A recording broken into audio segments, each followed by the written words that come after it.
We've got a chair if you want to use it.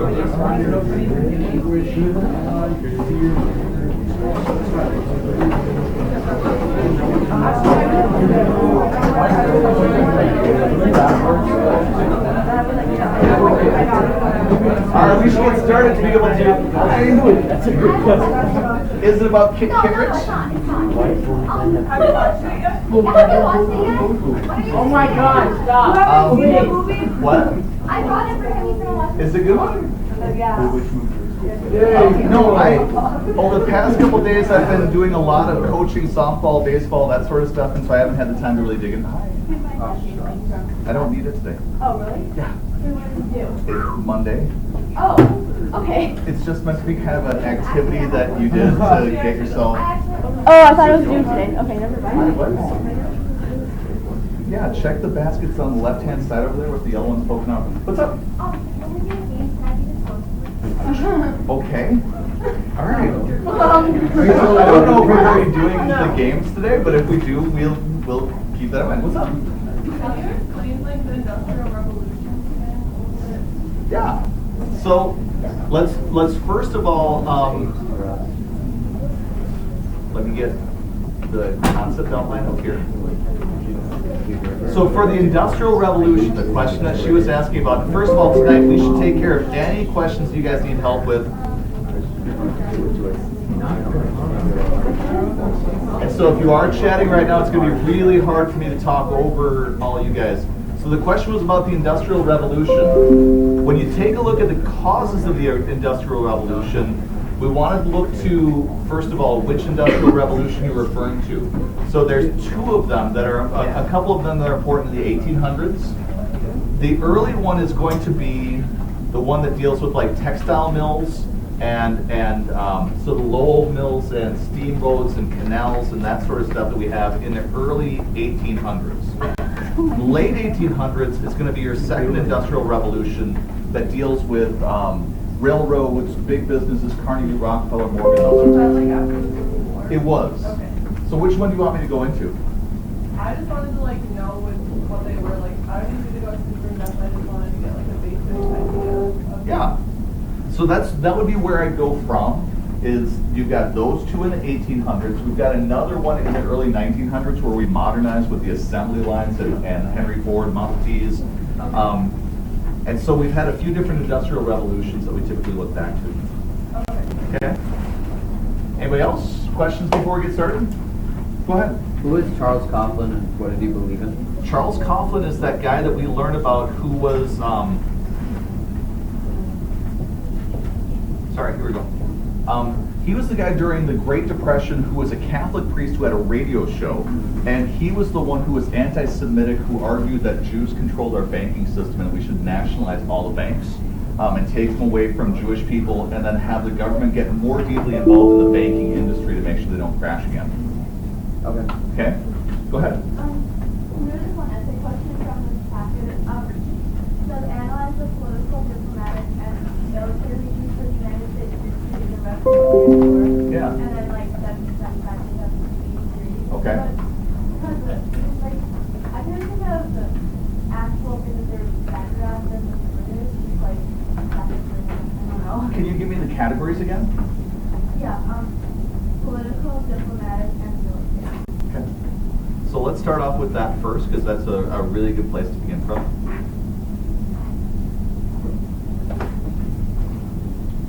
Okay, I don't think this is exact, but I just don't know how to like use some of this data to like help support an argument. Yeah. I guess. So the parts of you like they're like anchored towards like Great Britain and like trying to unify them together. Yeah. So let's run through it together to make sure that we're in a good spot. Come on.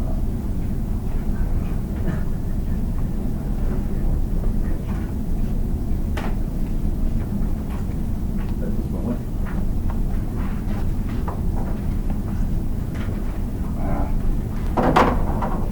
So let's just talk it out instead.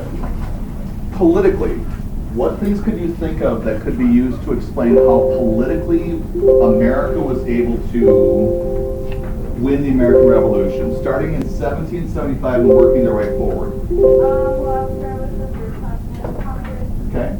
And how did they help win the war? They were drafting kind of plans to create global unity so that like it wasn't just individual colonies trying to pick their own battles, but Totally.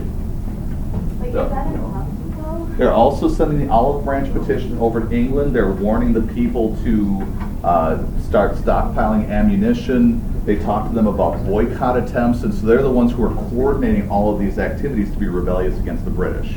Yeah. Let's think deeper about politics, though. 1776, where would you go to next? Sweet, especially since they mentioned that we have life, liberty, pursuit of happiness, that we should have a government that protects our rights. It's at that moment that we're no longer looking to be like salutary neglect. We want to be our own independent country. And then we also heard the comment that we could look at that as the unifier, where all those charges against the king are strung together to help unite the country against the king. Oh, Okay? What government did we create throughout the end of the American Revolution to help fight the war?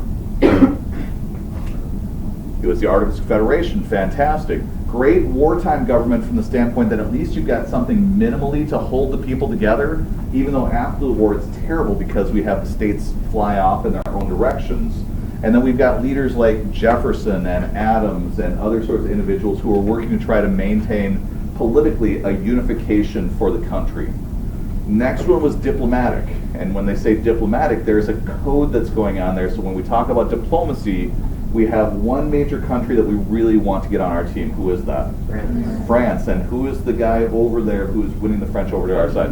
Benjamin Franklin. When he's not wooing French women, he is also getting the French on our side, and he's especially able to do that after what battle? Saratoga, absolutely. And then after the war was done, we created a peace treaty that gave the French virtually nothing, which made them incredibly mad at us. So that's diplomatic. And then the other was military. So who do we want to talk about with military? Washington, absolutely. The British decided to attack in the north for what reason?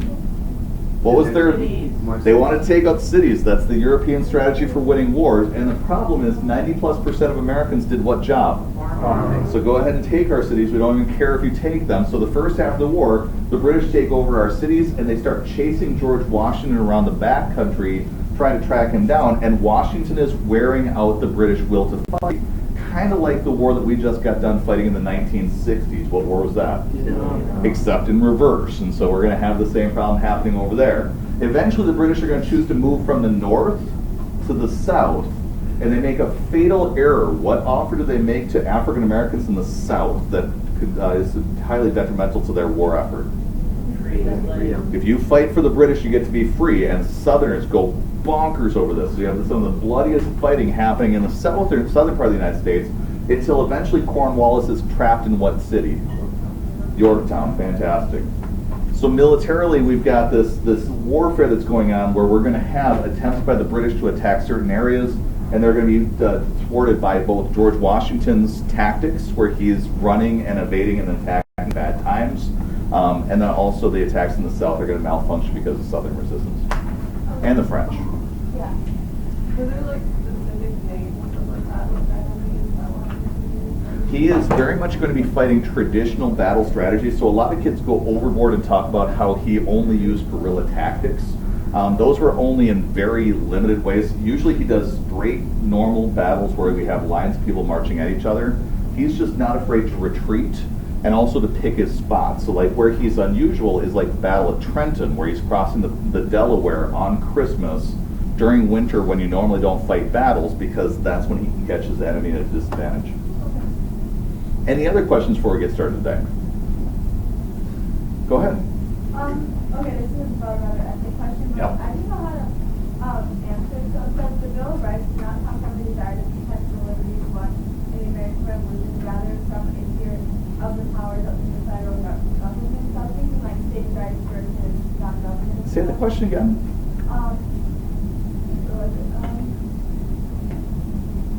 I lost. Oh, there it is. Okay. The Bill of Rights does not come from a desire to protect the liberties won in the American Revolution, but rather from a fear of the powers of the federal government. It says that So when it says that the Bill of Rights is not to protect the rights that we won during the Revolution, but it's instead to protect a government that's against a government that goes out of control, there's a legitimacy in that because a lot of kids will get confused. They'll think the Constitution is our first government. What's our first government? And in the Articles, who had most of the power? Okay, so if the Bill of Rights was meant to protect the rights that we gained from the American Revolution, it would be with the idea that there wasn't something there already. A really good argument would be that what Hamilton and Madison are trying to build is making a government that could be abusive to people's rights, and the Bill of Rights needs to be there to protect these rights that they'd already gained after the war was done. You got examples of that throughout U.S. history. Can you think of any times the United States government has abused the rights of citizens by being ignorant of what rights they should have? Alien and Sedition Acts. Any others? Espionage and Sedition Acts. What else?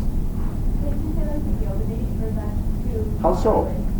Like where the unions and then how federal government, or the federal troops were sent by the government to stop strikes. Totally. And one of the things you're going to find whenever you have a question like that is a good AP teacher is not going to say yes or no to your answer until you tie all the analysis together, and that analysis would be fantastic. Internment camps, the spying on civil rights leaders and whatever with COINTELPRO during the 1960s, the Red Scares that we've had. You've got a whole host of different things that have happened throughout history that have shown that Bill of Rights needs to be there to protect against an overreaching government. But you could also argue the other direction too if you wanted to focus on the idea that the things that were won from the Revolution are still what they're trying to protect. So I mean, you could go either direction with the answer. It's more your analysis. Okay. Any other immediate questions burning in your head that you need to deal with before we get going? Yes? What are the differences between the stalwart pacifists and blood forms of the Republican Party? Yep. So remember, that's the Garfield assassination that's going to cause the splintering of the party. And Garfield gets shot by that crazy guy, Charles Guiteau, who believes he should be the ambassador to someplace cool because he helped Garfield get elected with a letter that he never sent to anybody. And so the fact that this guy got in the White House, was close to becoming an ambassador, if he wasn't quite so crazy, he might have gotten that job, makes a lot of people nervous. The people who aren't nervous are your stalwarts. So these guys are very conservative Republicans to the right-hand side of the spectrum who do not want any sort of reform because they are happy with the system the way that's working. For the mudwumps, they're going to be the ones who are, for the half-breeds, they're going to be the ones who jump from their party to Grover Cleveland to try to get him elected in the next election. That's why the Democrats are able to win that one election between the Civil War and Woodrow Wilson for a Democrat. And then your mugwumps are the ones who stay Republican, but they want to push for reform inside the Republican Party. Any other questions? Go ahead. Well, like, what were the years for like the rule of thirds and like the rule of sevens? For like the panics? So you're going to have, before the Civil War happens, you're going to have a panic 1817 and 1837, where you have crashes that happen with the War of 1812, and then 37 is the Van Buren and the Specie Circular. You have a crash in 1857, right before the Civil War, where we're sending tons of products over to Europe for the Crimean War, and when they don't need our products anymore, our farmers are overproducing and the economy crashes. And that leads to an over-speculation issue where a lot of people have been selling land to farmers, but when they don't have cash, they can't buy land. Then after the Civil War, we have a really nasty crash in the Panic of 1873. In your Steel Empire game, you saw a little tiny crash in 1883 that all of you guys cheered for because you were nasty and you wanted to buy up your monopolies. And then there was a horrifically bad panic in 1893 that crashed everything out. And that's going to be the one that ends the idea of social Darwinism for a lot of Americans, where they go from being middle class to being desperately poor because the economy crashed. Go ahead. Okay, which was the social gospel and the gospel religion? There are three of them that have similar names. Social Darwinism is the easiest because it's about evolution. So rich people deserve to be rich because they are evolutionarily better than everybody else. From the social Darwinists, you've got Carnegie's idea of the gospel of wealth, where he is telling rich people, don't die rich, use your money to help create ladders for people to move out of poverty. The social gospel, though, is being created by reformers in the late 1800s who are pointing out that Jesus wouldn't build people a library. Jesus would do practical things to help out poor people, and that's going to be like Jane Addams with Hull House and other sorts of reformers that will eventually become our progressives in the early 1900s. Go ahead. There's just one other question. It's about the Revolution of 1800 and like Jefferson's presidency. Yeah. And it says, it has like bullet points of like, I guess, changes that happened. Yeah. Like economic, foreign policy, judiciary, and politics. Do you give like one example for each of those? Yep. So for the peaceful revolution of 1800, you said politics, expansion, judiciary, and economics, right? Not expansion, foreign policy. Foreign policy. Yeah. So with Jefferson, let's start with the judiciary first. Judiciary is all about the midnight judges that are put in place in 1800 by John Adams with his Judiciary Act of 1801. So he's got that lame duck period where he puts in John Marshall and all these other judges, and Jefferson tries to get him kicked out with impeachment, and he's unable to do so. They're going to create, Marshall's then going to create this federalist idea of having a strong central government that creates contract laws and other sorts of things that are going to protect business from in its flourishing inside the United States. So that's judicial. You said foreign policy. Yeah. Foreign policy is totally Louisiana Purchase, and also getting into the embargo acts that are going to get us into the War of 1812. So that's where he starts trying to cut off trade with both England and France because they're impressing us. What are the other two? Economic and policy. Economic, he is going to be facing the issue of the bus, and instead of killing the bus, he's going to allow all of Hamilton's policies to stay in place. So where he was really anti-Hamilton initially, he's not going to be afterwards.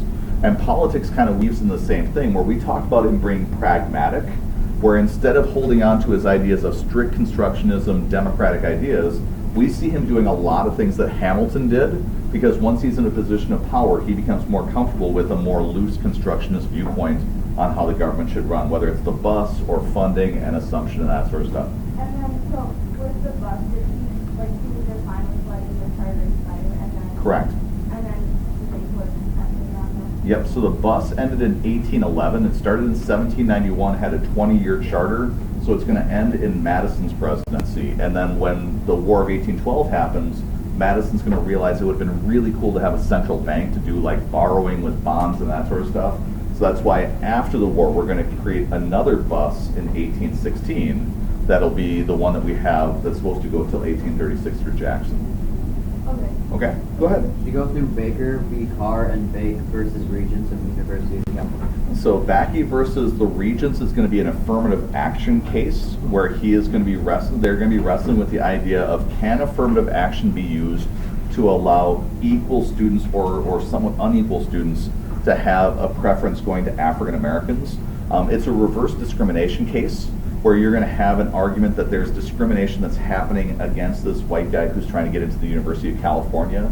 And their decision is mixed, where they say you can use these certain ideas as far as like giving preference, but they also say that there's limits on what can be done with that. And so since that time, affirmative action has been really a questionable sort of thing, because they weren't really all that clear with the path that affirmative action could go down. So affirmative action by who? Like The college. Okay. So what the college is trying to do is they're trying to create the system to try to create equity for students inside their schools so that African Americans are being represented in greater numbers than they have before, with the belief that that's happening because of systemic racism. Baker versus Carr is the other one? Baker, yeah, yes.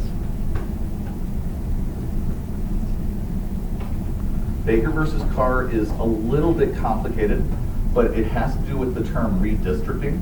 And so what they're doing is they're getting into the question of gerrymandering, because what happens is after a census, they have to redistrict. And what they're finding in a number of southern states is that in southern states, there are places that are trying to figure out ways to redraw things to limit African Americans' power in elections. Like they might take an African American neighborhood and slice off chunks of it to all the neighboring districts that are predominantly white. so that they can remove any political power that those African Americans have as a group.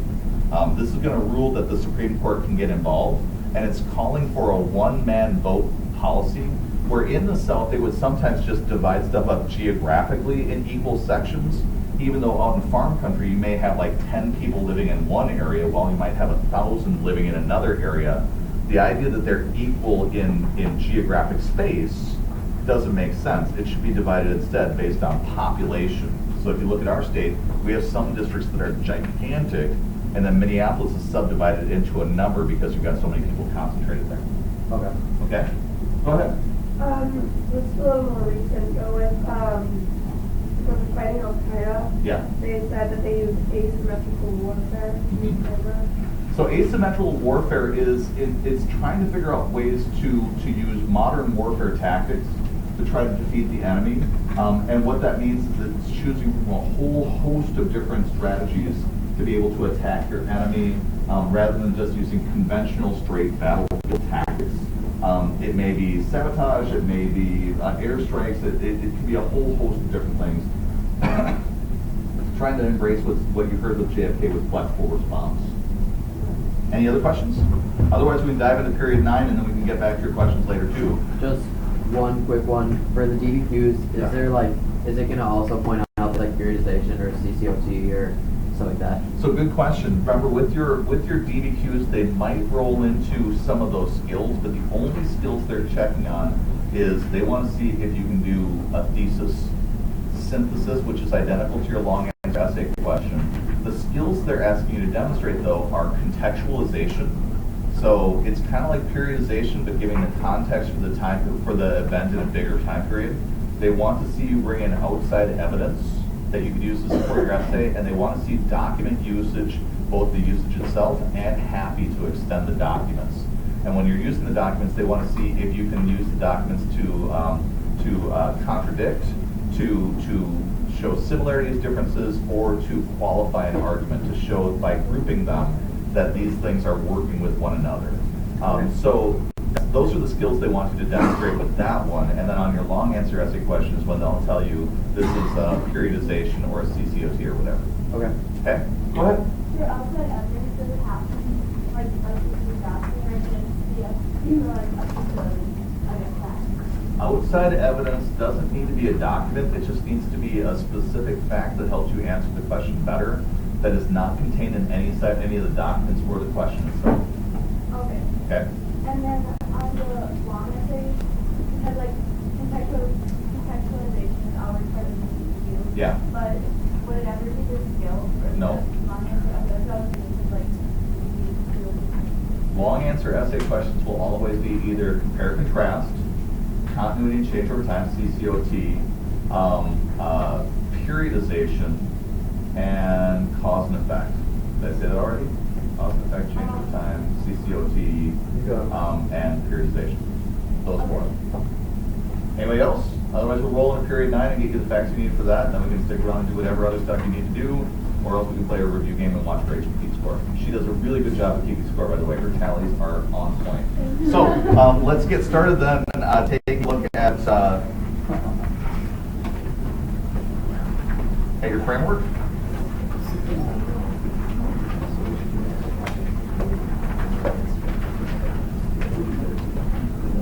So for period 9, what we want to be thinking about is what we discussed today in class. Period 9 is going to be 5% of your test. So for period 9, we don't spend a ton of time covering that in class. And we do flip a lot of that stuff onto you guys to do outside of class, predominantly because we are a school that starts later than all the East Coast schools. And so the other schools in the country basically get started mid-August. And after the AP tests, many of the East Coast schools will be done about 3 or 4 days after the AP tests are done. And so for those guys, that's the reason why we start our tests. And I mean, that's why we have the problems we do, is we end up with an extra few weeks that would be great to prepare for this stuff, but we don't have it. So for you guys, with this content, we'll be okay. But with 5% really great writing on this, if this becomes your problem and the other stuff is tight, you're going to be fine with the numbers that we have. But let's make this good as well. So you're going to find most of the pages have to do with Ronald Reagan. And so think back to your crash course stuff, think about the notes that you studied in class, and Reagan is your key for this time period, because once we get past Reagan, It starts getting into sketchy questions, sketchy material for historians. Is this truly legit history to expect a first-year history student to know in a survey course? Or is this more modern history that kind of goes into current events, and so it kind of gets into a sketchy area? The furthest forward I've seen is into a Reagan-Bush presidency, but that doesn't mean it can't go further. So for period 9, you can have a period 9 multiple choice question set. You can have a period 9 short answer set on their own. For periods 1 and 9 though, the only way you'll see a long answer essay question or a DBQ with either periods 1 or 9, if they're blending, is if they're blending it together with another time period to do a long-term essay question. So like I mentioned, check out the 2015 DBQ tonight, and you'll see what they did with the Reagan essay going from the 60s and Barry Goldwater to Reagan in the 80s to accomplish that by going periods 8 and 9. So they're not using more on the test than the 5% they prescribe. Yeah? Can you explain economics? Absolutely. So let's work our way through the study sheet, because that's going to be one of the things that we want to dial into. And a lot of the stuff is going to sound familiar to the lecture that we did today, but this is totally the right time for you to ask additional questions if anything didn't make sense or if I made it too fast. So it talks right here that we have a newly ascendant conservative movement. In the 70s, a lot of people thought the Republicans were dead. And so if you are a Republican right now and you're exulting, keep in mind 8 years ago, tons of people wrote articles when Obama won that the Republicans were dead. Just a couple weeks ago, people were writing all sorts of articles about how the Democrats are dead. We like to do that a lot, and it oftentimes turns out to be wrong. So we announced that the Republicans were dead with Nixon and Ford, and then Reagan figures out that his message is going to resonate because he starts focusing on conservative beliefs that focus on traditional social values and a reduced role for the government. A lot of people during the 1980 election announced that Barry Goldwater won 16 years too late. And so they're going to argue that Ronald Reagan in 1980 is running on the same values that Barry Goldwater did in 1964, but instead of sounding crazy, it sounds like this is the right direction for our country to go after the anti-war movements and the civil rights movements and the protests and all sorts of other discord that's going on. So for Ronald Reagan right here, he's going to get elected, and we want to be able to run through that list of different groups that were supporting Ronald Reagan in his Reagan coalition. That was our notes from today, where we talked about economic conservatives, like Milton Friedman and the people who followed him. We talked about war hawks, and people who thought we could have won the Vietnam War if we just worked a little bit harder. We talked about the moral majority, fundamentalist Christians in our country who are very stirred up about the 1960s, and they're engaged in a counter revolution where they hate the idea of abortion, birth control, hippies, free love, all that sort of stuff, and they want to bring back American morality like we had back in the 1950s. Reagan also brings in blue-collar workers, people who typically voted for the Democrats after Franklin Roosevelt, but who feel like they've been lost in stagflation, and they're willing to give Ronald Reagan a chance to help them out. For Ronald Reagan, his plan is going to put into significant tax cuts and also deregulate a lot of businesses, whether it's environmental rules, workplace rules, union rules, or whatever. He's going to deregulate in a lot of ways because he believes in supply-side economics, which is very much what Andrew Mellon believed back during the 1920s when he was Secretary of the Treasury. He wants to lower taxes, get rid of regulations, and let businesses run themselves so that they can help the economy to take off. Letter B, right here, points out that many conservatives felt like liberal programs were counterproductive. So what that means is the New Deal, the Great Society, they felt like they were wasteful. Many Republicans argued that those programs weren't really helping poor people out of poverty, but instead they were trapping them there. Some Republicans claimed that this was like the spoils system, where a lot of Democrats were creating these programs that were giving stuff away to poor people so that they would then vote for Democrats in upcoming elections. So they're backing up the idea right here of Milton Friedman, but we're going to find that there's changes going on. In the 1960s, you may want to make note of the fact that Ronald Reagan came out in 1969 and argued that Medicare was socialism, was going to destroy our country. In the 1980s, though, he changes his mind, where he argues that Medicare and Social Security are good for old people and help take care of them. And many people argue that he's doing something similar to what he claimed Democrats were doing. He knows that his voters, older Americans in the United States, depend on these two programs, in spite of the fact that they are incredibly costly in creating a debt crisis. He is going to argue during this time period that the programs we should get rid of then, are programs that are seen as unpopular, or else they're targeting certain demographics. Reagan famously would use comments about what he described as being welfare queens who were getting pregnant, having too many babies, getting onto government programs, and so he argued against programs like welfare, Medicaid, food stamps, and other sorts of programs that were seen as giveaways. There were also arguments made against the National Endowment for the Humanities and the National Institute for Health. Public television was a target, with the idea that they're not where government should be, that they're instead loose constructionism, too much government involvement, and they're government out of control. We'll also find down here that we got into policy debates over free trade agreements, and you can be confused at this point, and it'll be okay, because the Republicans have done a flip-flop over the past year that's going to mess you guys up quite a bit unless we talk through it. Ronald Reagan and Milton Friedman during the early 1980s argued that the best thing for America would be free trade that had no tariffs. So they try to get rid of tariffs, trade barriers, and their argument is that free trade without government involvement was good, and it would help the economy to take off. If you talk to an economist, they'll say that this leads to creative destruction. So let's say we've got a coal miner here in the United States.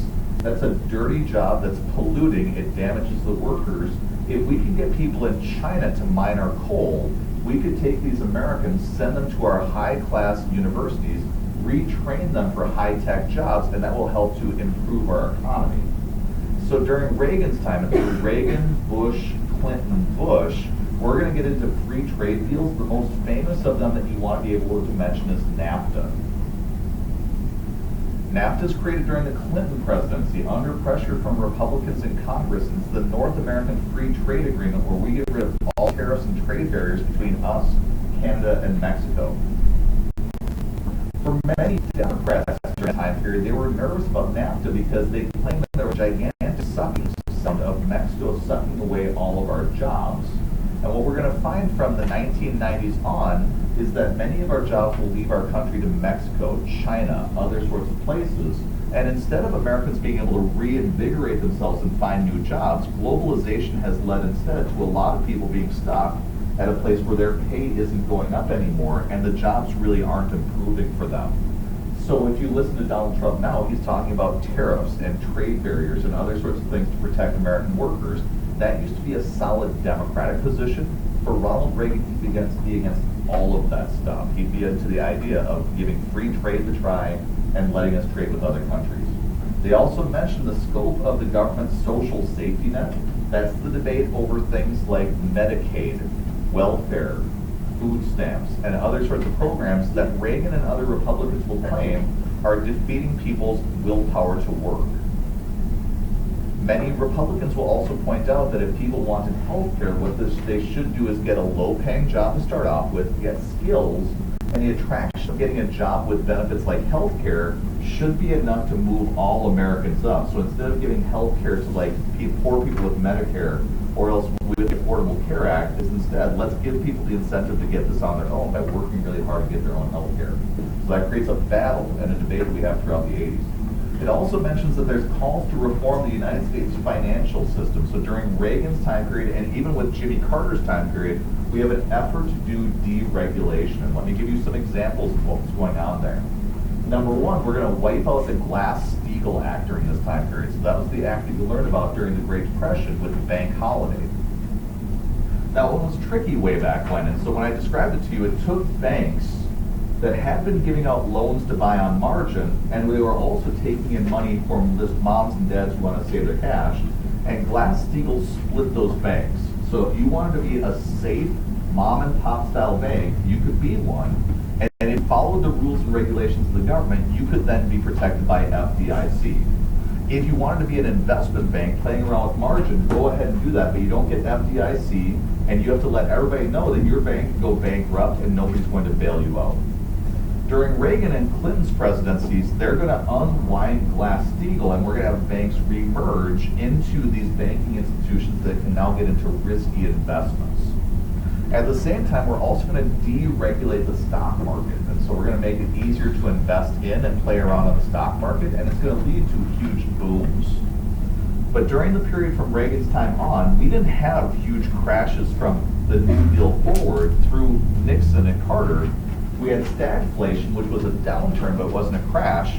From Reagan's time on, we've had 3 economic crashes. One was called the savings and loan crisis. I would be stunned if they put this onto your AP test, but these are small little banks throughout the United States that Reagan didn't put regulations onto, and they were allowed to get into some pretty risky investments. When they started to implode, they threatened our banking system, and while Reagan claimed he hated FDR's plans with the New Deal, Reagan came in quickly and bailed out the savings and loans for fear that they would implode our entire banking system. So when push came to shove, Reagan became very much like FDR with his New Deal by creating essentially a bank holiday for them. A second crash we have is in the 90s. It's called the dot-com crash. And so a bunch of people fell in love with these online internet sites, and people got the idea maybe we should throw internet sites out there as investments you could buy into.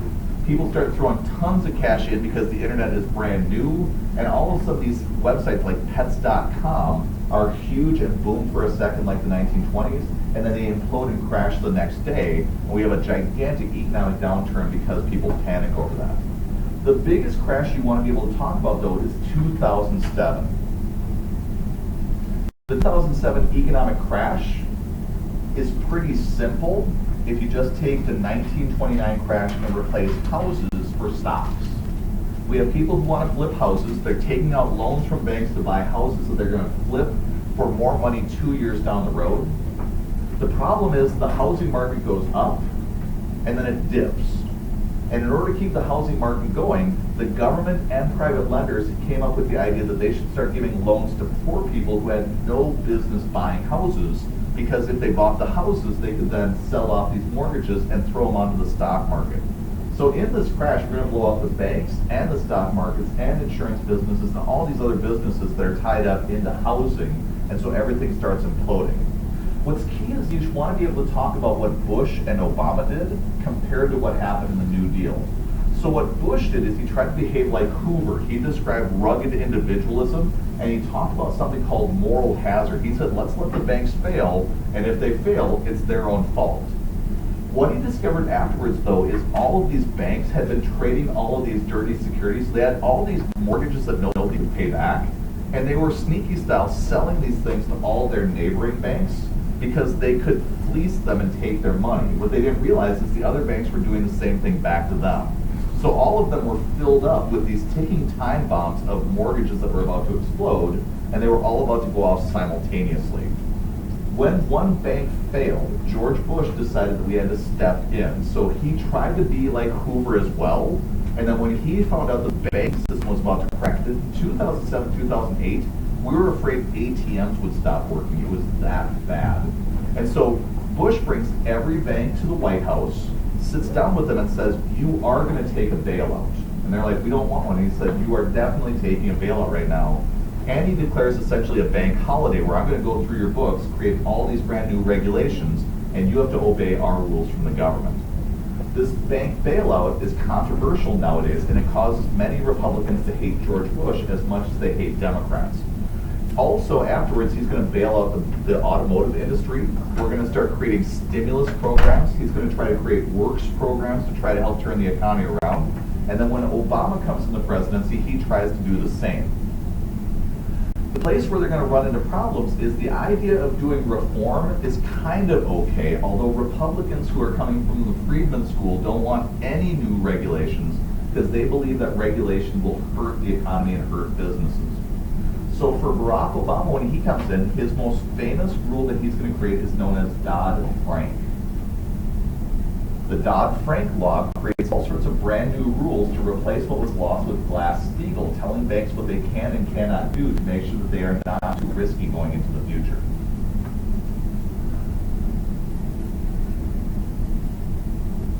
That's the first page. With economics in the 1980s, 90s, and 2000s. Do you have any questions about this stuff before we move on? Sweet. Let's take a look at the next page. Your next page has all to do with those globalization videos that I encouraged you to watch previously, and if you chose not to watch them, they're still online, you can check them out. I would encourage you to do so. Because if you take a look at what it says at the top of the page, moving into the 21st century, the nation experienced significant technological, economic, and demographic changes. And it says, Roman number 1, new developments in science and technology enhance the economy and also transform society while manufacturing in the United States decreased. This box right here is talking about our economic productivity that's increasing as our technology gets better. So this would be stuff like communication technologies, although you'll also find that in letter B. So this is like the internet, cell phones, changes in telecommunications.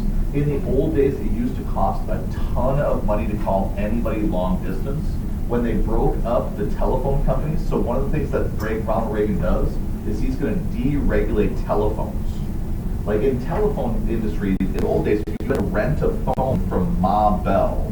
And so this telephone company that had been around ever since the Edison time period, when we deregulated, suddenly all the prices became cheaper as you had businesses competing against each other to provide telephone service. And so this allows telephones to become much cheaper and much easier to get access to. We're going to find other technologies increase. Computer technology. Manufacturing will increase with automation. And what you see going on with letter C is a transition that we described today. More and more people will find that there's no more manufacturing jobs. So there's not like automobile manufacturing and other sorts of manufacturing in our country. More of our jobs become service jobs, doing things to help out with like either restaurants or services around the house or like providing cell phones or other sorts of things. This decline in manufacturing is also leading to a decline in unions. And so we're going to see union membership slipping from the 70s on. And we're debating currently the impact that that's having on us. The problem with unions in today's world, though, is in America, if you want too much money to do your job, we don't just have to have workers competing against Americans here between the Rust Belt and the Sun Belt. We have now been outsourcing our jobs overseas, and we see that happening right here. For people who are working class, their wages stop going up because we could hire somebody from China to do the auto manufacturing that you're doing in Detroit. Even worse right now, in this box, you should also put down automation that we see happening throughout this time period. Adding robots to assembly lines and other sorts of things, starting in the 80s, start just wiping out whole sets of jobs. For you guys, if you watch a movie from the 50s, notice they have secretaries. Notice that we don't. So back when teachers were around here in the 70s, we actually had a dedicated secretary in the social resource room who would just type stuff for us and file stuff for us. Nowadays, we've just got a computer. We can do all the stuff the secretary would do. That's a job that's now gone. And so the question that's coming with automation is, what do we do when all of these jobs become automated? Because then the question becomes, how do we make our cash? Do you flip to the next page? This is about movement. So remember, migration is a key question they want to be able to examine on the AP test, and we want to be able to do synthesis. So it describes here that there's a movement of people to the south and the west. This is the Rust Belt to the Sun Belt, but that accelerates during this time period. One of the books that I like is something called 11 Nations, where it describes how America still has these lingering viewpoints that exist from colonization from way back when. And so the point that they make in the book is, if you move to Virginia and you move to New England, there are some values that they still hold nowadays that were being held during the time period of the 1600s. So like in Virginia, they're much more comfortable with classes that are rigid, that you don't move between, kind of like Bacon's Rebellion, than they are up in Boston, where it's seen as much more egalitarian. So what we're going to see here is we're going to have huge movement of people to the south and to the west. In both those places, they love the idea of states' rights. If you remember, during the Rust Belt movement, we had a lot of businesses moving south because they were anti-union, viewed that stuff as being pro-communist. And so a lot of people start moving to the south. Many of them get more conservative in their viewpoints. And if you look at where the modern Republican Party is the strongest, what used to be the solid South is now very much the solid Republican South. Out west, there's a weird dynamic they have out there. They love freedom from the government until they get stuff from the government, and then they really want stuff from the government. And out west especially, the way you see that is you have a bunch of people out west who don't like taxes, hate regulation, love the freedom to own guns, But when it comes to water, they desperately want the government to step in and provide irrigation projects and other sorts of big infrastructure projects that require taxes that they're not super excited to pay. That's our political dynamic we see right now, because the South and the West, because it's growing and that culture is established, that's now taking root inside of our politics, which makes it very divisive between them and more liberal hotbeds that we have up in the Northeast, West Coast, and up here in Minnesota, as you saw in the '84 election. You're going to see also migration happening from Latin America and Asia. Two different things I would put into this box when you're talking immigration. Make sure you can mention the Immigration Act of 1965. That was Lyndon Johnson's landmark. Good luck tomorrow, guys. You can do it. If you don't know Mr. Quinn, you will know him next year. He's one of our 2 world history teachers, and so he's excited to work with you guys. He's heard fantastic things about you, and so he's excited to get his hooks into you. Not yet, though. So, all right. So, Immigration Act of 1965 wipes out the quota acts of the 1920s, especially for people who are coming from Asia. So when you talk about Asian immigration, what you want to be able to reference is you've got waves of immigrants coming from Cambodia, Laos, Vietnam. You've got Hmong refugees, all of them fleeing the warfare that we had in Southeast Asia during the 1960s and 70s, looking for havens here. A Minnesota connection, many of them are attracted by churches to move here as refugees, to seek refuge from the killing fields and other sorts of things that are happening over there. The other thing you want to put in this box is the 14th Amendment. Last year there was a huge, I watched the Republican debates because they were surreal. They had a pre-debate debate where they had like 12 people on stage. Then they had a debate where they had 12 people on stage. So it was like 24 Republicans yelling at each other. And one of the interesting things that came up was the 14th Amendment. You guys have heard about the 14th Amendment when it came to civil rights. This is one of the 3 landmark Reconstruction amendments where it says if you're born in the United States, you're a citizen of the United States, and you get all the rights and responsibilities for that. We had a number of conservatives who are arguing that we need to amend the Constitution to tweak the 14th Amendment, because nowadays it's being used by people who come to our country. They have a baby here inside the United States, and that baby gets referred to as an anchor baby, where once you have a baby here in the United States, by being born on American soil, they are technically American citizens. If that baby's a citizen, then their parents, because they need to take care of the kid, will also stay inside the United States. So many conservatives are very angry about this as a workaround to be able to stay in the country as an undocumented immigrant. So you want to be able to mention the 14th Amendment because that's been a hot issue coming up with either immigrants coming from Cuba or Mexico or Latin America, and the concerns that go on with our current debates over the wall and other sorts of immigration tactics you see going on. You also mentioned down here, it describes how many of these people are providing an important labor force, especially when it comes to low-paying jobs. A lot of these immigrants who are coming into our country are willing to work jobs that a lot of other Americans won't, and it's creating a very important resource inside of our country. We have intense political and cultural debates continuing over immigration policy, and if you are unaware of them, we are involved in one of them right now with a gigantic border wall, and so that's kind of what they're referring to, is that's been going on since the 80s. In the 80s, Reagan came up with an immigration plan that included both more strict enforcement, but also it gave people citizenship who were here without documentation. So for Reagan, he was much more temperate and moderate than where modern Republicans are with their views on immigration. They feel like that was a little bit too soft of a response to immigration. When it comes to diversity, we still have battles over the question of de facto segregation. Political correctness is a term that you could use when you're describing this stuff, where there's now been a push to try to encourage diversity and more openness in thinking. And there's been a debate about de facto segregation, affirmative action, and how much of that stuff is needed. Gender roles have come into play, especially since the 1970s, when more and more households have both parents working, mom and dad. And getting into gender roles and family structures, you also have the debate over LGBT and the question of what makes up an American family. Is it the strictly heterosexual family that we have from the 50s, or is it more open like we're discussing nowadays? And that's still a hot topic that we're wrestling with currently. When you get into this topic also, if you want a concrete example to show this debate taking place in modern politics, the AIDS debate is huge. Because with the AIDS debate during Reagan's presidency, it turned into a battle between science and religion, where the Reagan presidency was very hesitant to get into AIDS because it looked like it was a homosexual disorder first. instead of a scientific issue, and then we were very slow once it starts moving through the bloodborne pathogen path as it starts infecting other people to get our research up to speed and be able to deal with this. This is not just a Republican issue. So during Bill Clinton's presidency, we created something in the military called Don't Ask, Don't Tell, where in the military, instead of being able to be openly homosexual inside the military, you had to hide it, and if it became public that you were homosexual, you then had to leave the military. We also created a law in the early 2000s called DOMA, the Defense of Marriage Act, where it was putting into place official statements from the government saying that marriage in the eyes of the federal government was one man, one woman.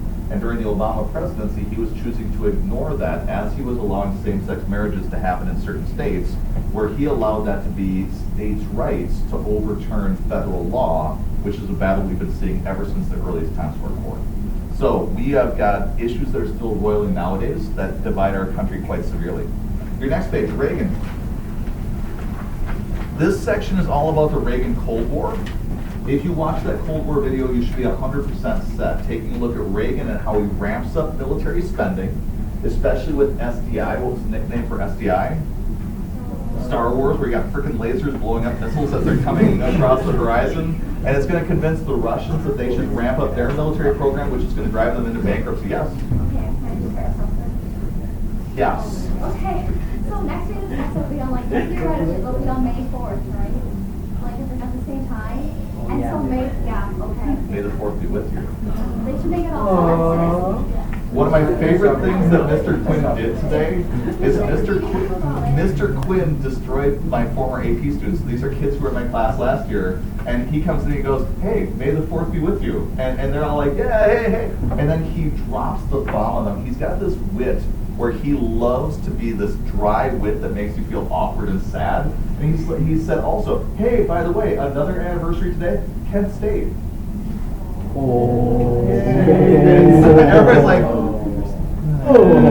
May 4th, yay, may the 4th be with you, except for that slaughter that took place. So, for Reagan is famous for a number of different things. When it says that he is famous for his speeches, he is famous for his Berlin Wall speech, where he goes to the Berlin Wall and he says, Mr. Gorbachev, tear down this wall. He's famous for his diplomatic efforts, and so you should link him with Mikhail Gorbachev. So this is a young Russian leader who puts into place glasnost and perestroika to try to ease up the repression of the Soviet Union. And he and Reagan start working together to try to figure out ways to de-escalate. Limited military interventions. Reagan is going to be involved in places like Nicaragua to stop the Contra, to stop the Sandinistas. He is going to be involved in helping out in Afghanistan to stop the Russians there. And we're going to massively build up our military, driving us deeply into debt, but it's also going to get us into an arms race that bankrupts the Soviet Union. This increased military spending, Reagan's diplomatic initiatives, and political changes in economic problems in Eastern Europe were all important for ending the Cold War. If you ask a Republican, they will claim that it was Ronald Reagan who ripped over his shirt with this gigantic S that ended the Cold War. Other people will point out that there are other factors that are kicking in with like a destabilization with Europe and Gorbachev doing stuff that's more open with reform, but they're all playing a part in bringing this to an end, and Reagan definitely deserves a huge influence as far as getting that done. With the end of the Cold War, we see a new diplomatic relationship emerging, but the United States is going to be involved in peacekeeping missions.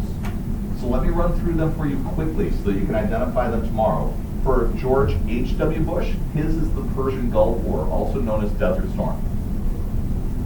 Hugely effective. He does a great job. He's going to round up all these countries from around the world. They're going to have a multinational coalition, and what he does not want is another Vietnam. So all he wants to do is take the Iraqi army that took over Kuwait and drive them out of Kuwait. He then wants to put gigantic sanctions or punishments on them economically to drive them to become better people, and then he's done. And that way he's not going to occupy their country. He's just going to put them back in their place with all the world on his team. He's very careful also that he doesn't want this to be just the United States, because if it's the United States attacking a Muslim nation, it could turn into a holy war. And so George H.W. Bush is very careful with his strategy to try to prevent that sort of anger from happening. Bill Clinton, on the other hand, he is our first post-Cold War president. So he gets involved in policing actions because around the world there's all these countries that without Russia and the United States competing for them, they start becoming unstable. Like Yugoslavia is going to disintegrate, and we're going to end up with places like Bosnia, Herzegovina, Croatia, and we start having these genocides where people who have hated each other for centuries have been repressed by the Russians and the genocide stopped. When the Russians left, the genocide started all over again. So we're going to go into those places and provide peacekeeping missions. So we still have troops in Bosnia. We watch in Somalia as starvation's going on, and when we go in, we get attacked by warlords who want the starvation to continue, and we really don't know how to deal with that. So we got a bunch of mini little Vietnams that are exploding around the world, and many people look back at the Cold War fondly because the Russians and us were working to suppress those to try to maintain order. When it comes to foreign policy, we then move on to George W. Bush, and that brings us to our next page. September 11th. As you all know, we get into a war after September 11th in Iraq and Afghanistan. Afghanistan made sense because of the fact that that's where Osama bin Laden was hiding and training people for the war. We have evidence that George W. Bush, though, from the moment he walked in the White House, was nudging people towards the idea of military intervention in Iraq for a number of different reasons. They were violating sanctions, they were ignoring federal law. They had tried to assassinate George W. Bush's dad after he'd been president, and so there was a bunch of different things that made George W. Bush mad. So we went to Afghanistan, and then about a year later, George W. Bush claimed that there were weapons of mass destruction in Iraq that they were threatening to use on the United States and their neighbors, and that was our motivation to go to war. Afterwards, we never found the weapons or any evidence of them. And so if we wanted to make a parallel between Iraq during George W. Bush, backwards, you have another time period where we started a war for suspicious circumstances.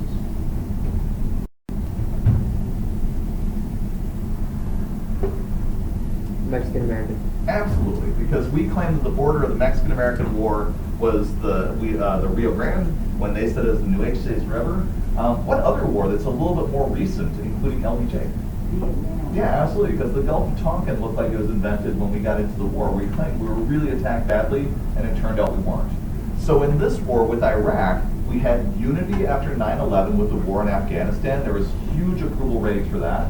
Iraq dissolves all that, and so we're going to have a credibility gap emerge where a bunch of Democrats are going to argue that George W. Bush got us into a war in the Middle East, not because it's a war against Al-Qaeda and terrorism, but instead they claimed it was a war over oil. And if you listen currently where Donald Trump is saying things like we should have kept all of their oil, it's not helping, because that's convincing a lot of people overseas that we weren't there for freedom, democracy, whatever, but instead we were there for cash. If you take a look at letter B, the war on terrorism also sought to improve security within the United States. You should be able to mention the USA Patriot Act. That's the key law that's created at that time. It's going to create questions about civil liberties and human rights, though, and the things that are going to be brought up about that is with the USA Patriot Act, there are a number of stipulations where we gave up rights because we wanted to be safer. So for you guys right now, if you drive near a place that's designated as a secure place, the police can pull you over, search you without any warrant or cause. So if you're down by the airport, do not speed or do anything suspicious, because they can just pull you over, search you, your car, lock you up for a while because you're too close to a place that's sensitive to terrorism. They also gave themselves the ability to be able to eavesdrop on your internet searches, your emails, your cell phone traffic, and they were gathering lots of data to find out if you were a terrorist. They also were told to stop doing that, but we discovered afterwards, see you later, that they continued doing that even after the government told them they couldn't continue doing that. So there's a question about what the government is doing to take away your freedoms in order to protect your right, your safety. And that's the battle we've had ever since the beginning, where you saw with the Alien and Sedition Acts, we created laws that took away people's rights to try to keep us safe. We're going to find with this time period also, we want to be able to mention in this box right here, Guantanamo Bay, Cuba. Go ahead. So with the idea of like national security versus like Freedom. individual rights, Yeah. would you say that conservatives or liberals were more interested in national security than individual rights? Or was It's it more tricky. just like global? It's so tricky because after 9/11, there was universal support for this law. There were very few people who argued against it. In fact, there were very few people who argued against invading Iraq because the evidence provided by President Bush was so strong in their eyes, and he was so convincing with the threat that was out there. As time went on, many Democrats became critical of George Bush, but then when Obama became president, he carried on a number of practices that Bush had carried on, which made a lot of Democrats who were anti-war really angry at both Obama and the Republicans, kind of like you saw with like the McGovern and Eugene McCarthy Democrats in the 60s and 70s, where they feel like both of them are on the same team. So it was like less of a like conservative liberal issue, it was more of like a global issue. Most of America became more conservative following 9/11, being willing to give up some of their freedoms in order to protect themselves against terrorism, which seemed pretty scary. So we're going to find also Guantanamo Bay, Cuba. A weird thing in Cuba that you should be aware of: when we lost Cuba to Fidel Castro in 1959 with their Cuban Revolution, we held on to one of our military bases. So deep in the heart of Fidel Castro's Cuba, we've got a military base that's sitting right there called Guantanamo Bay. That's where we've been sending all of our suspected terrorists. And if you remember, during the Spanish-American War, we learned about these insular cases, where in the insular cases, the Supreme Court argued that the Constitution doesn't necessarily follow the American troops or American territories. It's up to the government to determine where the Constitution applies. So according to the government, Guantanamo Bay is not covered by the Constitution, and the people who have been arrested aren't American citizens. So we've had people locked up in Guantanamo Bay since September 11th, 2001 for suspicion of being terrorists, and there's no plan to give them any trials or anything like that to see if they can be released. They're considered war criminals in a war against terror, and the question is, when will we ever end a war on terror? Guantanamo Bay is also known for a tactic called enhanced interrogation. People who didn't like George Bush called what they were doing torture. George Bush defined it as being enhanced interrogation techniques like waterboarding that was used during the Spanish-American War and other tactics to try to get information out of suspected terrorists. The other place that you might see on the AP test, although I'd be suspicious, but I'll give it to you anyways, is a place called Abu Ghraib, A-B-U-G-H-A-R-I-B. Abu Ghraib was a prison camp in Iraq where American soldiers got a little bit overzealous and started doing things to humiliate Muslim fighters in the Middle East. Like they would force Muslim men to take off all their clothing and lie in human dog piles in the middle of the floor, and then they take pictures of them to humiliate them. They would have women boss them around because they thought that would be embarrassing to them. The most famous, they had a guy stand up on a box and they put wires on his arms, legs, and genitals, and they told him he was going to be electrocuted, and he had to stand like this, and if he dropped his arms, he would then get electrocuted. All these pictures got out into the Middle East, and it helped to radicalize a lot of people by convincing them that Americans were not on their team, but instead they were abusers who were coming in to try to humiliate the Muslim faith. It's very much like we saw in Vietnam with the My Lai massacre, where we had American soldiers who got a little bit overstressed, went into a village and mowed down men, women, and children because they couldn't figure out if they were Viet Cong. And so for the Americans, this is a problem because with these wars, we start getting into debates over what should be civil liberties and human rights and how far should the military go. For letter C, we have conflicts in the Middle East about climate, and we also have concerns about climate change, and it's leading to debates over U.S. dependence on fossil fuels and the impact of economic consumption on the environment. Very simply, when it comes to fuels, Republicans for a long time have been supporting fossil fuels as their main path for energy. Over the past few decades, from Carter's time on, there's been a focus on the liberal side about climate change and pollution, and so many people who are liberal will push for solar, wind, nuclear energy, and other sorts of alternate forms of energy. But what makes them not different nowadays isn't the embrace of those energies. Republicans have realized that they've been slipping on the climate change debate, and a lot of Americans are believing that there's something to it, even if they don't agree to the extent of it.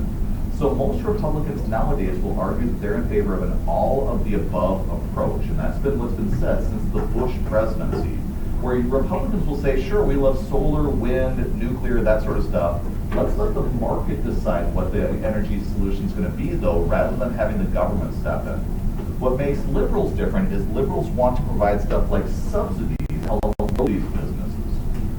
This is a synthesis thing you could make with Alexander Hamilton. So Alexander Hamilton, back in the late 1700s, his plan was funding, assumption, building a bus, but he also had a part of his plan that didn't get accepted, that the government should choose businesses that they wanted to have do well and give them money so that they can catch up with the British quick. You saw that later on during the late 1800s with the Transcontinental Railroad. You saw it with the Office of Scientific Research and Development during World War II. So there's been many government-business partnerships, and that's what liberals would like to see with energy. Finally, down here, despite economic and foreign policy challenges, the United States continued as the world's leading superpower in the 21st century. So we get a little cheerleading at the end, where we are still pretty great. And especially with the Soviet Union gone, we're the one country in the world that can exert our influence militarily, economically, socially around the world. So everybody around the world knows what twerking is, sadly. They know what Coca-Cola is. We can get an aircraft carrier strike group anywhere in the world in 48 hours, and we can get a nuke there in just a few hours. And so our reach, economically, socially, politically, militarily, is gigantic. And I want you to be able to understand that if you didn't already. Any questions that you guys need help with? Because like I said, I'm sticking until 4 if anybody needs it. If you want to dip out, you can totally dip out. So if you are dipping out, do it quietly, because we do have questions that are still popping up. Go ahead. Can you go over the oil shop and OPEC, like from? Yeah.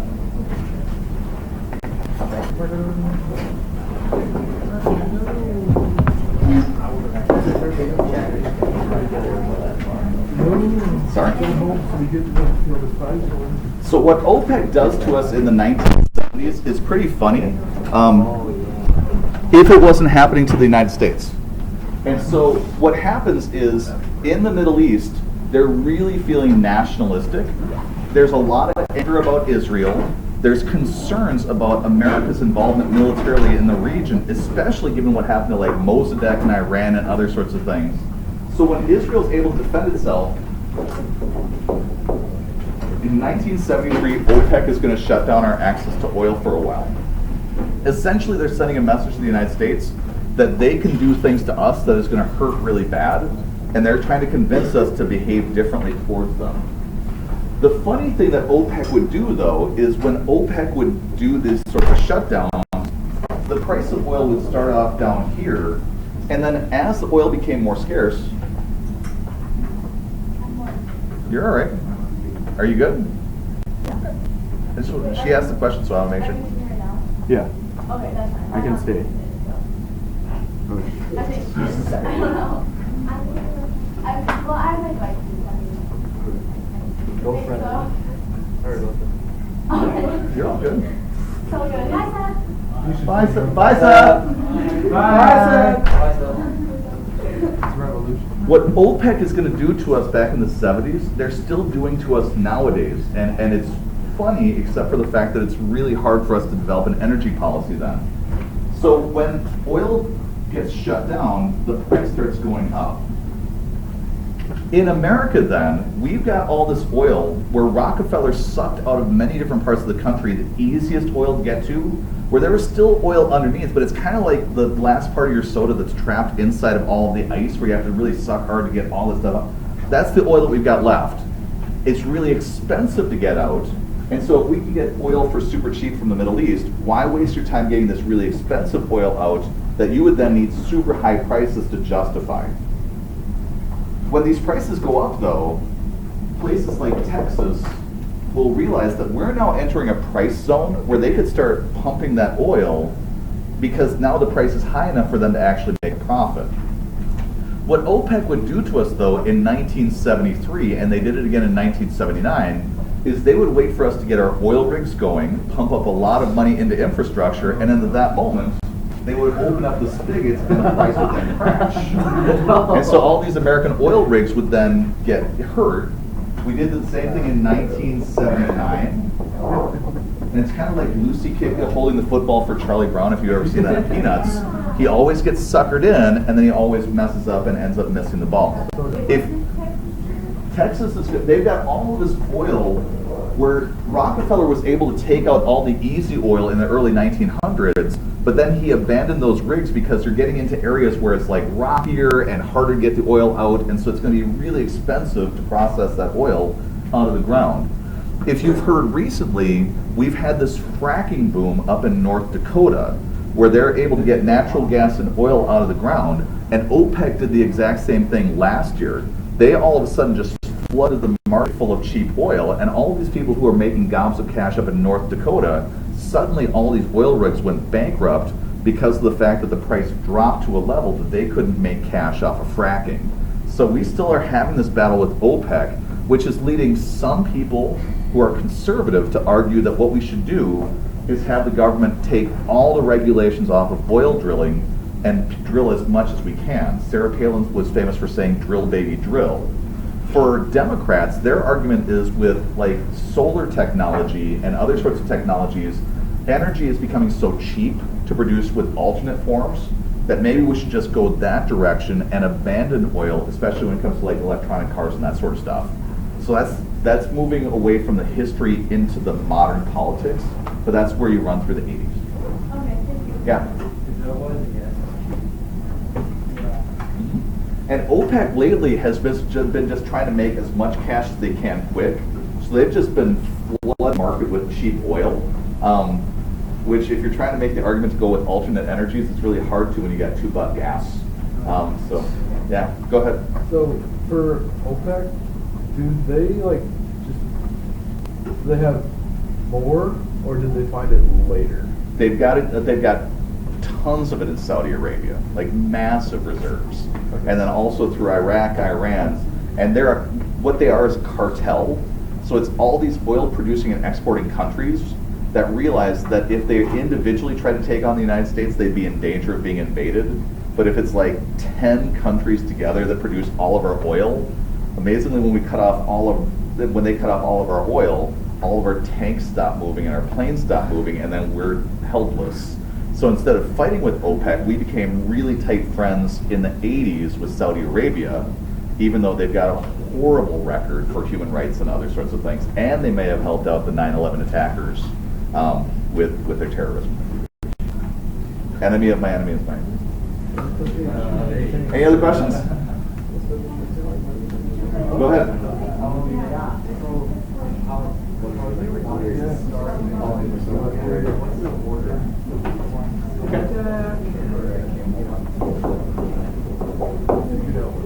For no problem. Good luck tonight. For my strategy with the BBQ, what I would start with is synthesis. There are some people who flip it though, who will put contextualization here. Like the big picture for the time period is this, and then here's my answer to the question. I like going backwards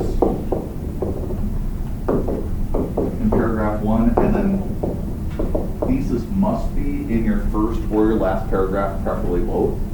So remember, this is going to be period. The last paragraph, thesis, that's synthesis, looking forwards. In my body paragraphs, I want to have 2 paragraphs, one on contextualization. And remember, with this skill, synthesis, you need to have multiple sentences to earn that point. Same thing with your outside evidence paragraph. And I would make sure that these 2 paragraphs are not connected to any documents. Because when you start using your docs, remember you need to analyze them, but then also you need to use happy with them. And if you put a document into any of this stuff starts looking like happy unless you have it someplace isolated and on its own, doing its own thing. Remember also, you need to figure out with your grouping of these documents, you need to show an example from the documents of either how they agree with one another, they disagree with each other, their arguments qualify one another, and they'll give you, this whole list will be on the front page of your DBQ. And on your LEQ, it'll have the same sort of list telling you all the things you need to do with that too. Okay? Go ahead. So could you say, like, a point of contextualization is Yes. a piece of outside evidence? Okay, Yep. and where does the contradiction itself come into? When you're dealing with the So documents. you could say, like, a point of contradiction is... Yeah. Okay. So let's say you saw the document 1 and 3 were doing some contradict one another, where you actually lay out you're explaining to us what the qualification is, where the contradiction is when you're writing. Is that multiple sentences or just as much as you need? As much as you need. Like, like one? I would do, if I saw it happening in multiple documents, like there's a solid chance you're gonna find elements of each in your DBQ. And so if you ended up doing, these are cooperating with each other, these are contradicting each other, these are qualifying, and you're doing it where you see it, it's gonna make your essay better, and just one of those should earn you the point. So if you can see it multiple places and include it, it's gonna be good writing, and it could hopefully help you out. Go ahead. What were the major turning points of the War of 1812 besides like Korean and So War of 1812, the invasion of Canada by the United States and the failure to capture Quebec. Okay. And Then the invasion of Washington, D.C. and the successful burning of it down. And then afterwards, the agreement that the war was not going well for either side, the Treaty of Ghent, and then afterwards the Battle of New Orleans. And then we also want to have the Hartford Convention in there too, that leads to the destruction of the Federalists. Okay, what was the thing that you just said? Hartford Convention, Treaty of Ghent. Yeah, that like what was the result? So remember, the Battle of New Orleans happened a few weeks after the Treaty of Ghent was signed, but nobody knew about it in New Orleans. So Andrew Jackson successfully defended New Orleans against a British attack, and by doing that, he protected the Mississippi River. And one of the things we focused on early in the course is whoever owned the Mississippi River could control the internal part of the United States.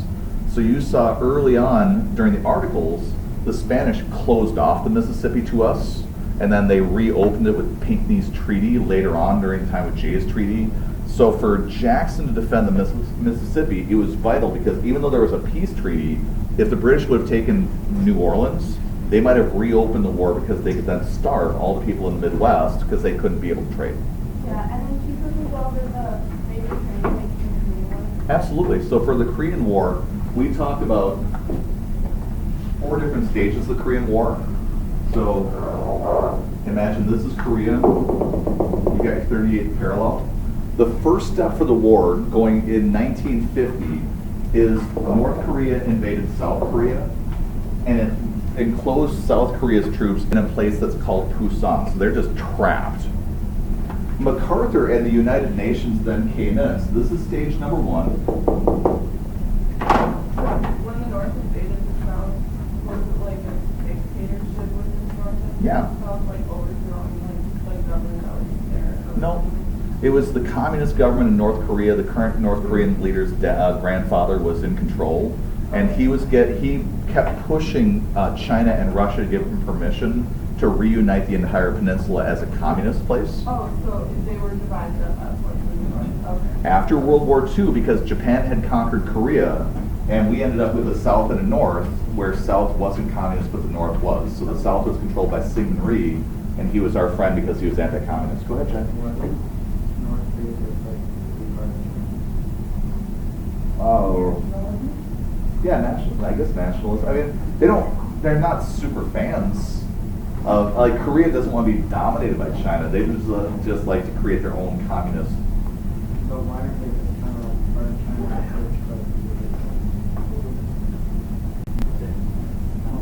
It's kind of like when we still want to be the colonies, like.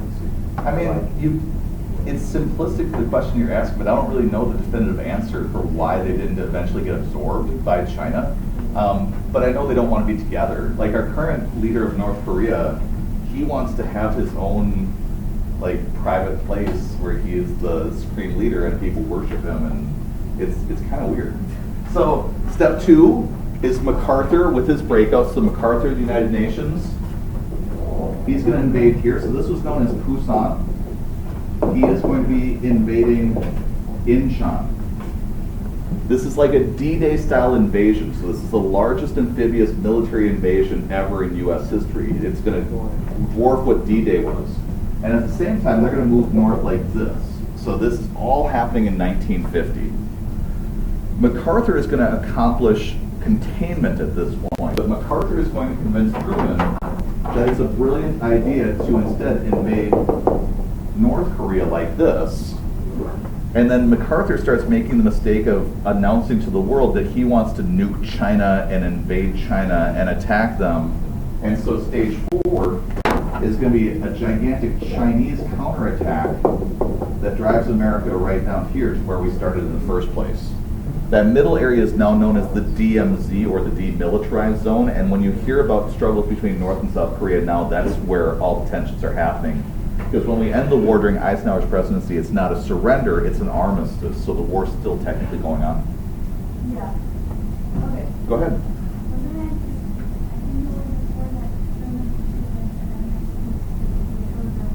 He's doing it around the same time period. So all of this stuff is getting into the idea of our Cold War footing and our willingness to defend other countries that are resisting communism, and also a ramping up of our military so we'd be able to defend other countries against communism. It's essentially laying out the parameters of how we're going to be ramping up militarily to do that. Go ahead. Well, like on the AP class, you know, they have like AAA or CCC or the abbreviations. Yeah. Can we just say the abbreviation things, or should we first do like? When you're writing, Yeah. the way that I would write any specific event is I want you to write multiple sentences whenever you include a fact to actually prove that you know what you're talking about and connect it to your essay. So we can't remember like exact names, we know exactly what the abbreviation. You're fine. Okay. So But what you need to be doing is describing what the thing did. So like if your essay sounds like this, FDR was great. He created the AAA that did a lot of wonderful stuff. It helped out farmers to do things with stuff. No, it doesn't. You sound much more intelligent than that. Kick cartridge. So with the AAA, if you slipped it in there, it would be great that you knew it was the Agricultural Adjustment Act. But if you don't know, you could say the AAA was FDR's attempt to try to help out farmers with the issues they were having with the price of their crops by paying farmers not to farm. And if you did that, I totally know that you knew what you were talking about, because you've now gone into a detailed description of what that program was doing, and I wouldn't have any problem with you actually bringing in the abbreviation. Okay. If, on the other hand, you just said that AAA and other programs helped out people, you'd be getting nowhere. You're just spinning your wheels, because I don't know that you actually know what you're talking about. Okay, go ahead. So outside evidence, you need to be multiple times throughout. You need to hear this to be mentioned multiple times. In order to get the best score, so for outside evidence in a DBQ, you need to have one specific piece of outside information that you're using to help prove your essay beyond what you're getting out of your documents. And then you're going to be using other facts to do like contextualization and happy and that sort of stuff. In your long answer essay question, they're going to demand from you to get full outside evidence points. You need to have a good number of facts from throughout the time period that you're writing about to fully explain your essay. Okay, go ahead.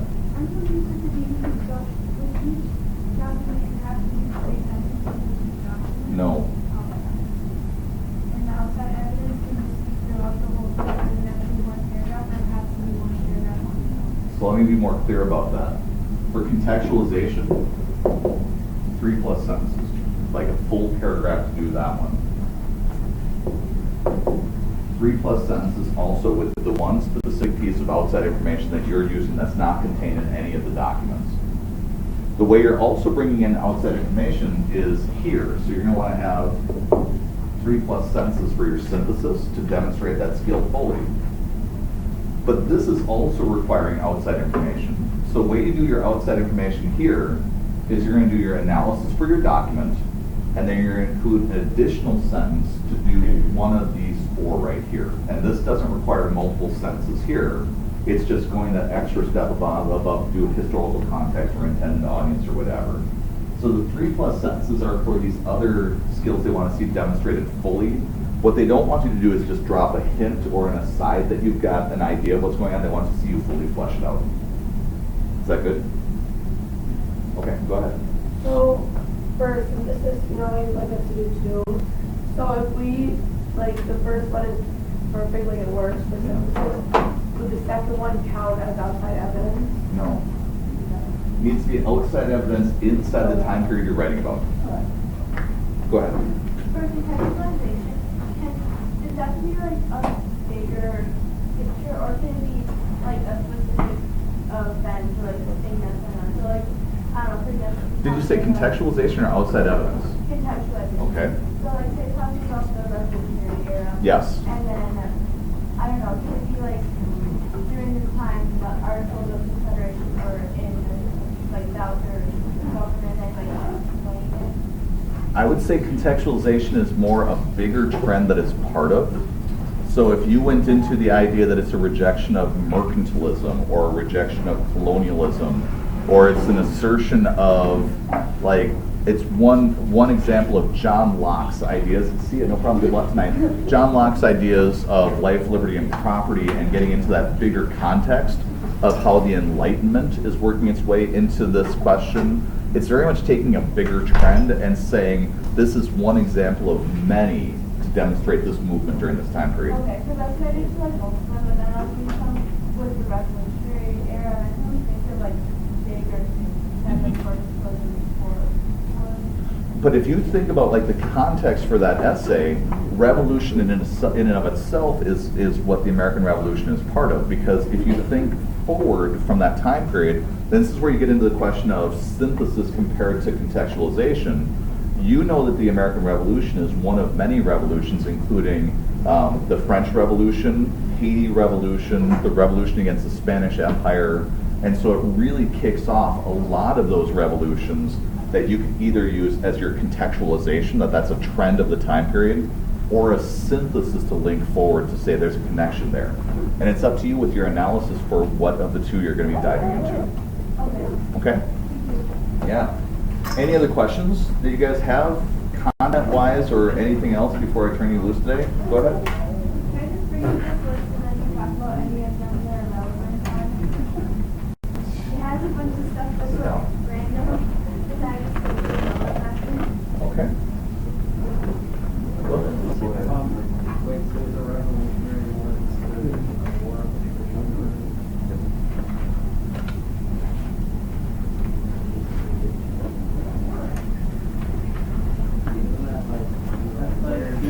So a war of attrition would be to wear down your enemy and destroy their ability to resist. But it's tricky with the American Revolution because they're not using like scorched earth tactics to burn down all the farms in the area, especially because of the fact that like John Adams after the American Revolution, Adams, when you're writing about the Revolution, if you want numbers that you can use super easy, Adams was asked how many people were revolutionaries during the American Revolution, and he used the rule of the thirds. He said a third of the people were loyalists, a third of the people were neutral, and a third of the people were patriots. And so the British didn't like burn down every farm field for fear that they would lose the hearts and minds of the people, kind of like we did in Vietnam. So it'd be hard to say that it was a war of attrition, but they were definitely trying to wear down the American military's ability to resist and their military forces. So it's tricky. I don't know if that would be the best term that I would use for it, but I could see them trying to do that. Go ahead. This is kind of a weird question, but like, Okay. in the Hamilton musical, Yes. a lot of them like really hate John Adams. Like, why do they hate him so much? It's like, John Adams hated everybody. so that's why they hated him. It's like, John Adams was like the most difficult person to be around.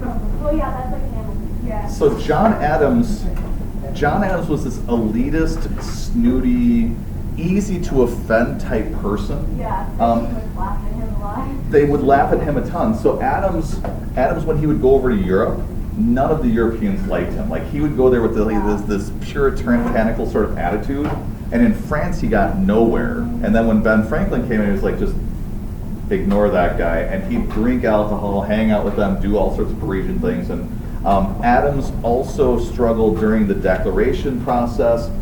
When he was president, he hated Hamilton, hated Jefferson, and for a period of time he just escaped to Massachusetts to be with his wife, Abigail, so they could hide out while all of that quasi-war stuff was going on.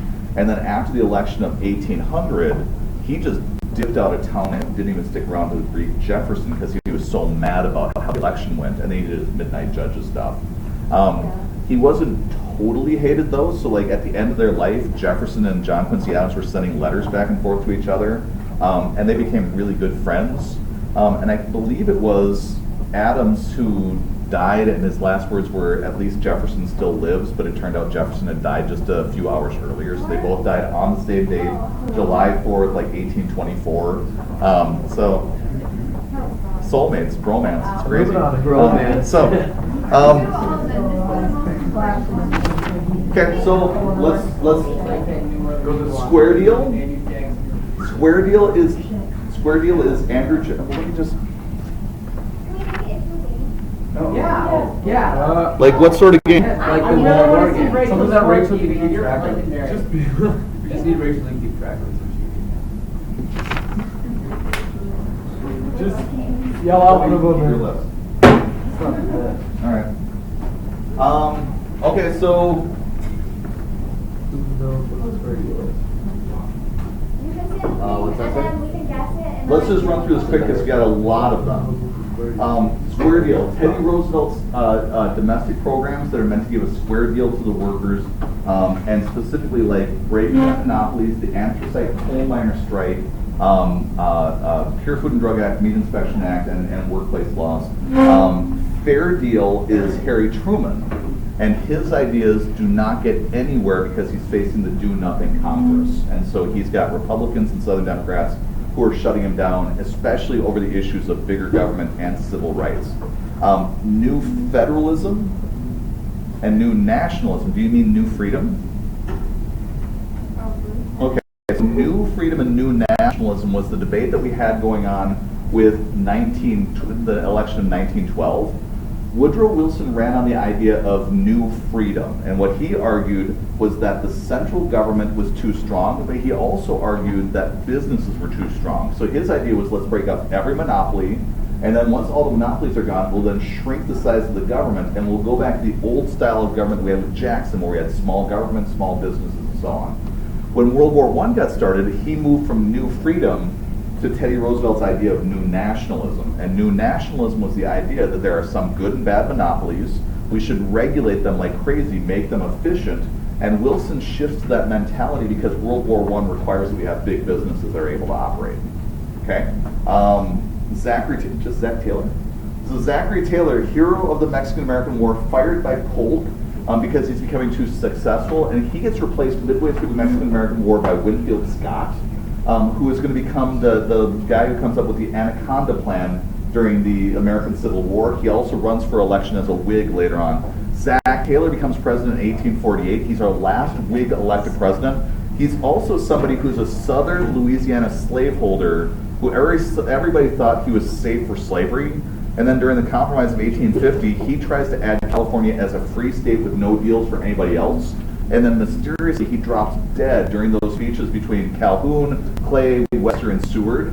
He drops dead from milk and cherries in the middle of the summer on July 4th. I said only say something if it's relevant. To what? For like Milk and cherry is relevant. Oh, to the test? He died. That's not? So when Zach Taylor dies, That sounds pretty relevant. Millard Fillmore will push through the Compromise of 1850. FYI, they just passed a local ordinance saying that they're going to change Lake Calhoun's name to a Native American name.